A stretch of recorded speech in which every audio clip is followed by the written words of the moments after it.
Mid-sentence, you can feel it. Your native language and your English pushing against each other, like only one of them is allowed to win. Somewhere early on, a teacher told you to leave your first language at the door completely, like it was something to be ashamed of. So now, the moment a native language thought pops up, you slap a hand over it, embarrassed, like you did something wrong. That habit costs you real conversations. The word drops, the sentence stalls, and an awkward silence fills the gap instead. Picture it as a wall, splitting your two languages apart, with you standing confused right at the base of it. But that wall was never solid. Crack it open, and there's actually a bridge underneath, connecting both languages all along.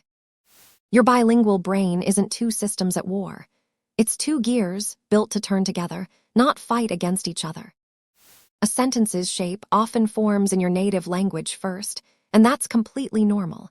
English simply fills in around it. Think of your first language as scaffolding, holding up the new fluency you're still building, not something standing in its way.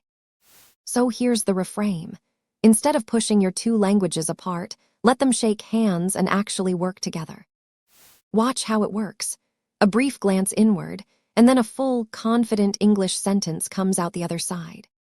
A quick pause to find the right word mid-conversation isn't a failure.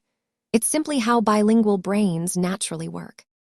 Over time, those two languages stop competing altogether. They start overlapping into one smooth, natural way of speaking. Here's the simple technique.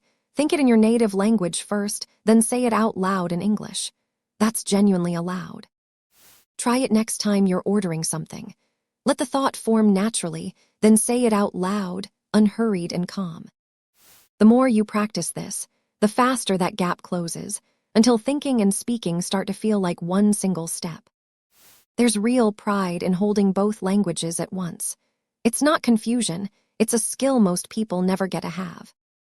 That skill shows up when you naturally help a friend or family member understand something, proud of what both languages let you do.